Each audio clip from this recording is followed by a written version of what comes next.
Voilà, on va donc généraliser ici la loi de Gauss pour les distributions de charges continues.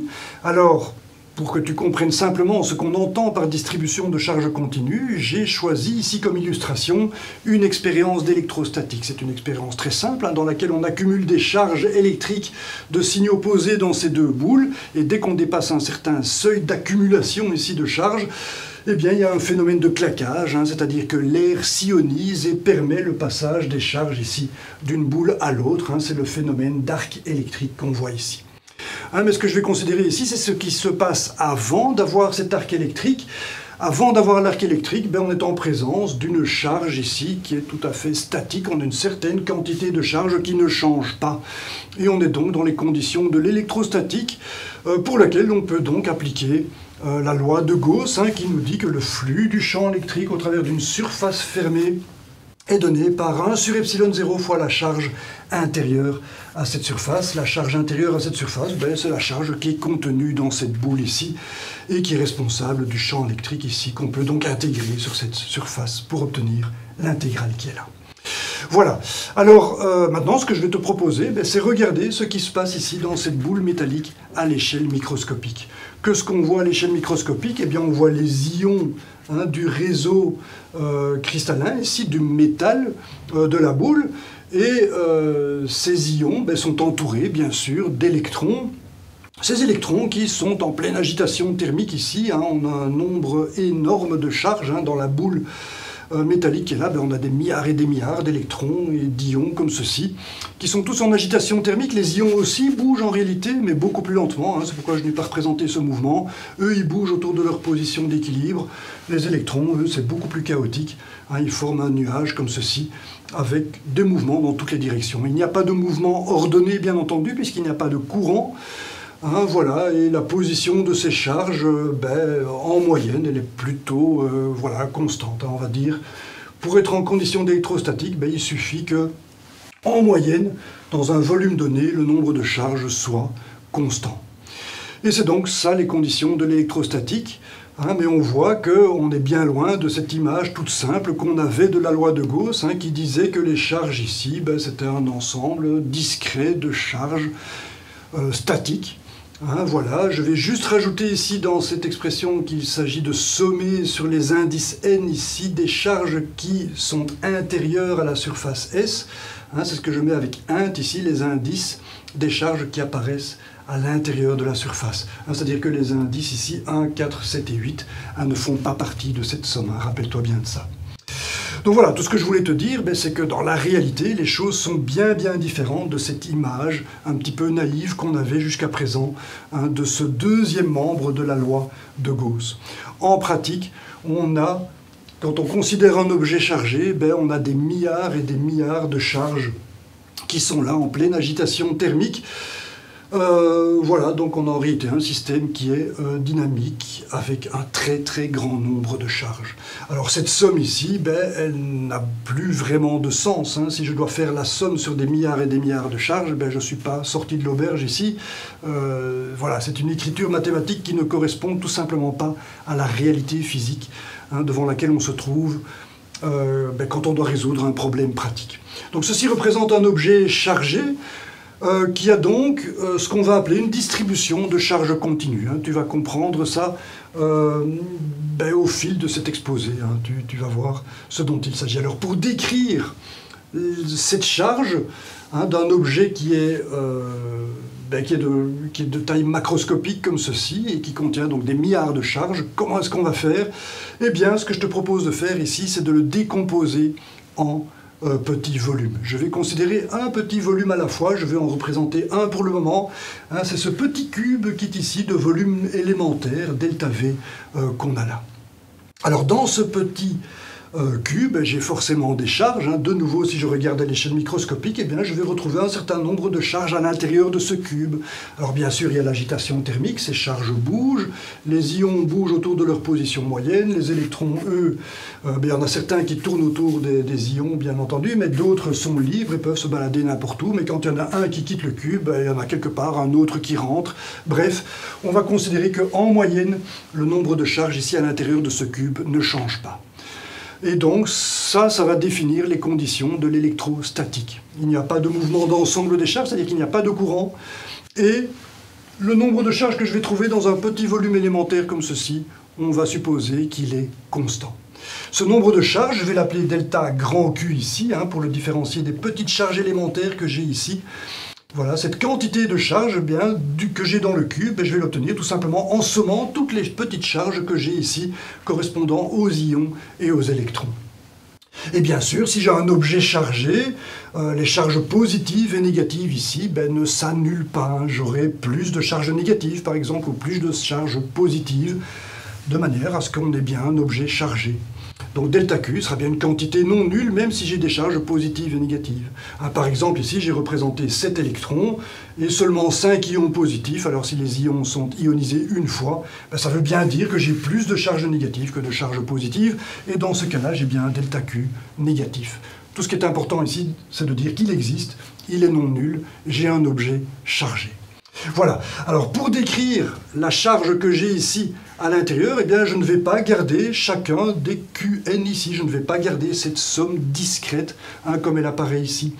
Je vais utiliser la notion de densité volumique de charge. La densité volumique de charge, c'est ρ ici, c'est la lettre grecque ρ qui va la représenter. Et c'est tout simplement la quantité de charge divisée par le volume occupé par cette quantité de charge.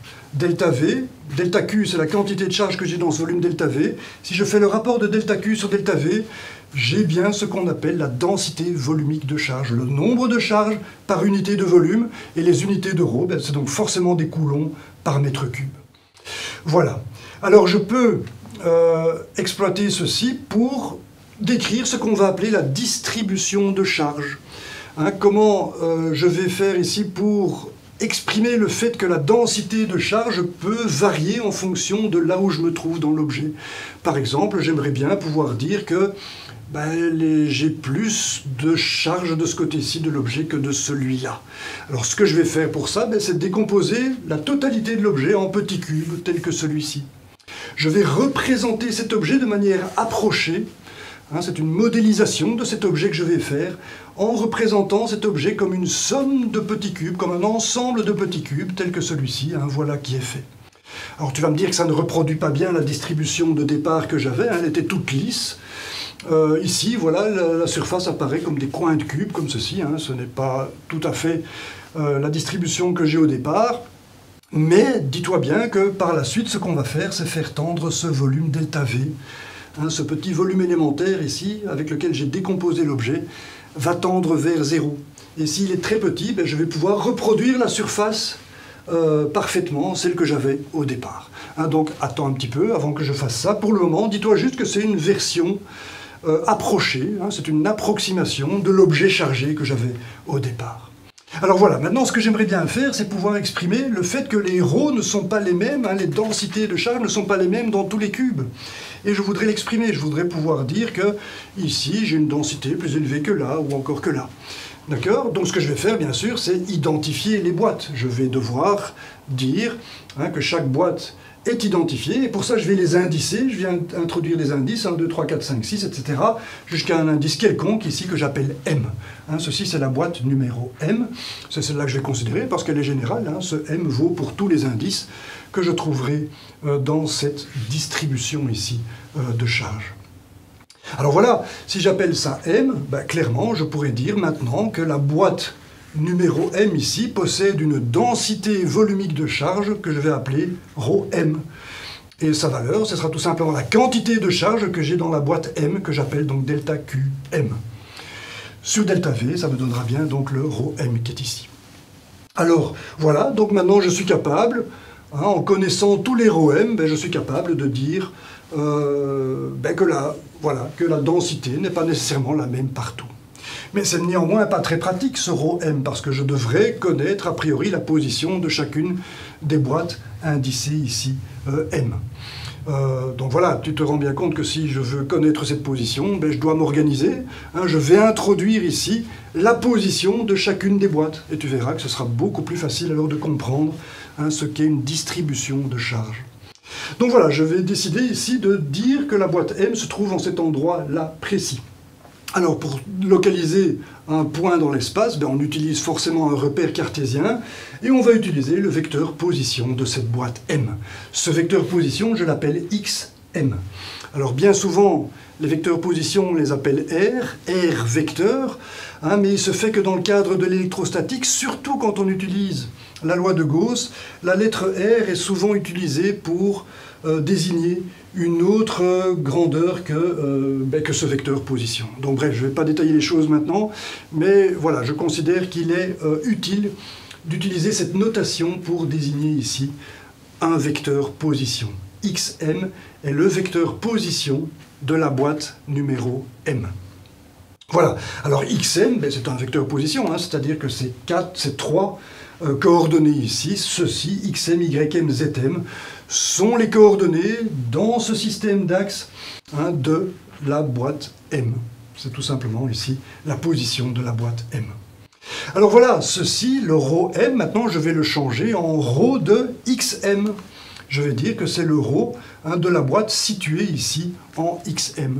Et ici, maintenant, je vois apparaître cette notion de distribution. Je vois que j'ai une fonction d'un vecteur position. Et si je connais cette valeur de ρ pour toutes les positions de toutes les boîtes, eh bien, je pourrais dire que je connais la distribution de charge de l'objet. Je pourrais dire, par exemple, je pourrais exprimer ici, par exemple, que j'ai plus de densité de charge ici que là. Voilà, je peux caractériser la façon dont les charges se répartissent dans cet objet grâce à cette fonction ρ de XM. Voilà, alors maintenant, pour progresser, pour obtenir une autre écriture ici de la loi de Gauss, eh bien, je vais exprimer les delta QM ici en fonction de ρ.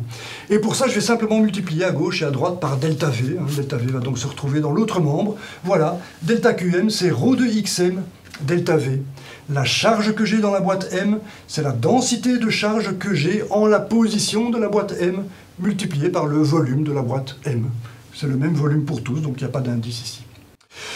Voilà, et ceci me permet maintenant d'écrire la loi de Gauss ici, en changeant la forme du deuxième membre ici. Je pourrais dire tout simplement que le flux du champ électrique est donné par 1 sur epsilon 0 fois la charge totale enfermée dans la surface.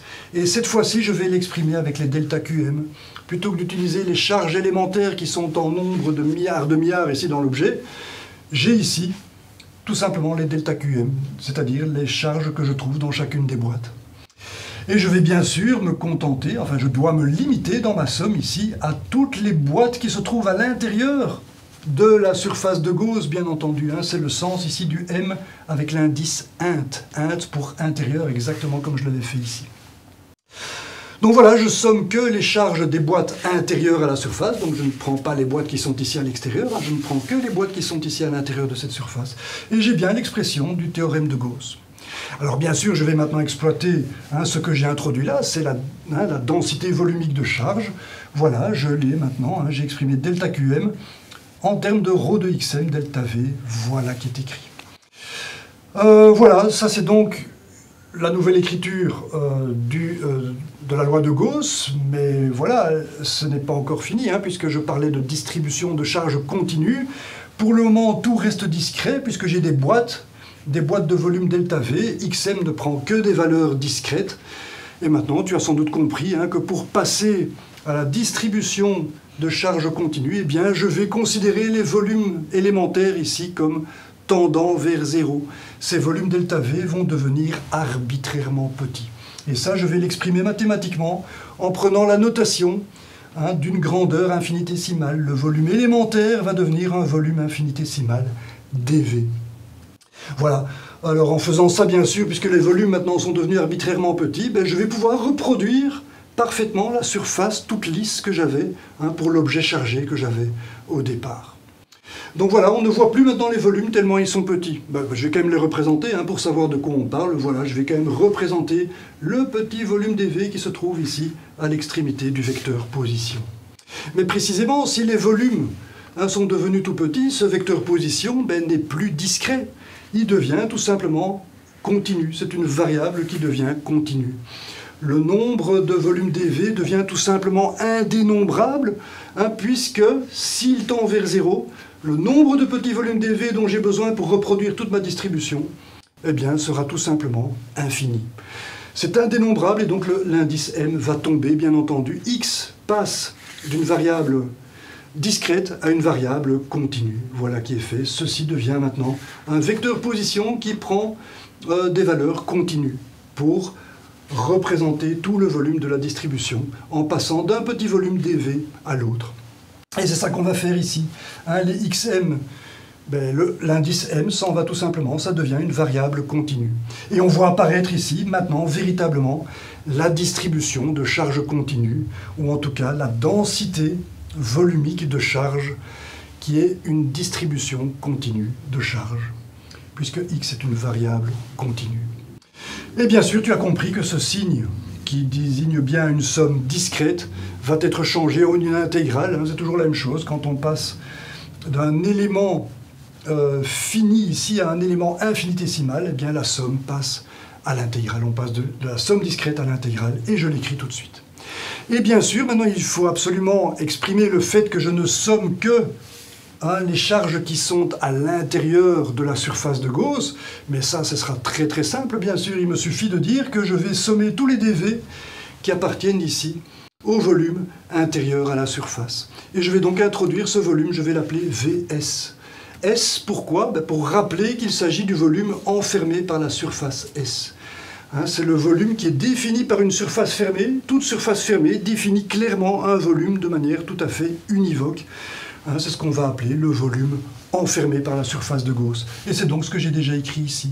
Ce Vs, c'est le domaine d'intégration de cette intégrale de volume de la densité de charge continue que j'ai ici, ρ de x.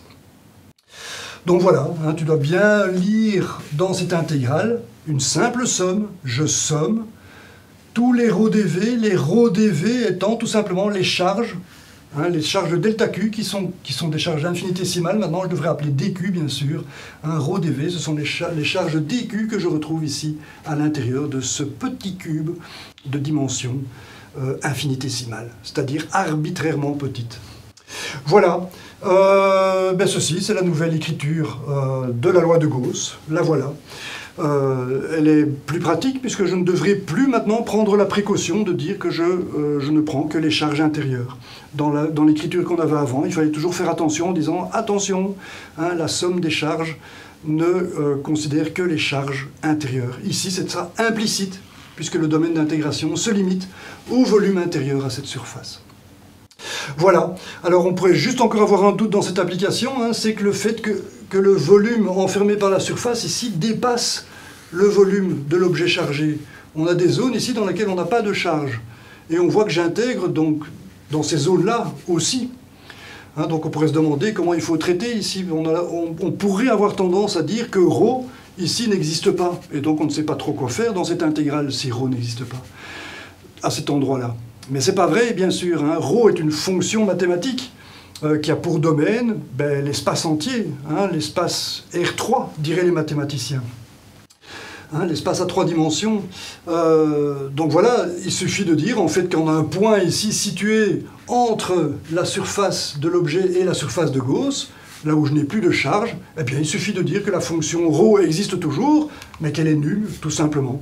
Et donc effectivement, il n'y a pas de contribution ici de tout l'espace compris entre la surface de Gauss et la surface de l'objet. Et donc j'aurai bien 0 comme contribution, c'est parfait. Je ne considérerai donc bien que les charges de l'objet qui sont ici incluses dans la surface fermée de Gauss. Voilà, j'espère que tu as compris. Ceci est la nouvelle écriture du théorème de Gauss ou de la loi de Gauss de l'électrostatique, dans laquelle on a tout simplement remplacé la somme discrète par une intégrale sur la distribution continue de charge. C'est une manière simple d'exprimer ici la densité volumique de charge, qui est effectivement une fonction continue de la position. Voilà, c'est ici que se termine cette séquence. Merci pour ton attention et à très bientôt.